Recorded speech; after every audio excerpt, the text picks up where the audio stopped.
আসসালামু আলাইকুম সবাইকে। তো কুমিল্লাবাসীদের জন্য সুখবর, আলহামদুলিল্লাহ, যে কুমিল্লা বিভাগ ঘোষণা করা হয়েছে।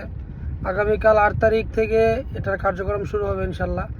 তো এই নিউজটা যখন ছড়াই গেছে, একটা জিনিস ফেসবুক সোশ্যাল মিডিয়াতে দেখতেছি যে নোয়াখালীরা এটাতে খুব অসন্তুষ্ট। তারা চায় নাই কুমিল্লা নামে বিভাগ হোক।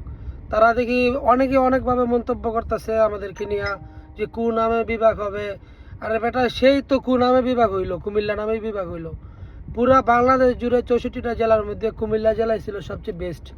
ঠিক আছে, রেমিটেন্স দিয়ে হোক, যেভাবে হোক, কুমিল্লা এলাকা নাম্বার ওয়ানে আছে, এটা সবাই জানে। যে যে আমাদেরকে নিয়ে সমালোচনা করে সে নিজেও জানে, তারপরও তারা এরকমটা করে। কিন্তু কুমিল্লা নামে বিভাগ ঘোষণা হওয়ার পর থেকে নোয়াখালী চুলকানি লেগে গেছে।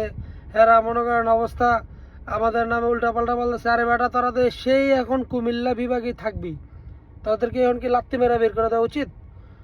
তোরা বিভাগ ঘোষণা করা হয়েছে কুমিল্লা, এটা আলহামদুলিল্লাহ আমরা খুশি হয়েছি।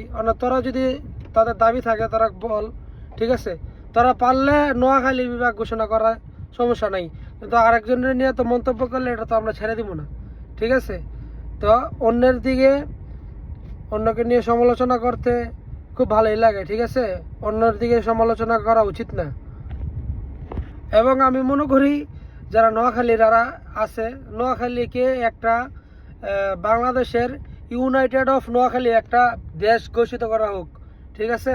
নোয়াখালীর মানুষরা মনে করেন পাগল হয়ে গেছে, তারা কুমিল্লা নামে বিভাগ এটা তারা মানতেই পারতেছে না। তো নোয়াখালীকে একটা দেশ হিসাবে ঘোষণা করা হোক, এটাই তাদের ভালো হবে আমি মনে করি। আপনারা কি বলেন, কমেন্টে জানান।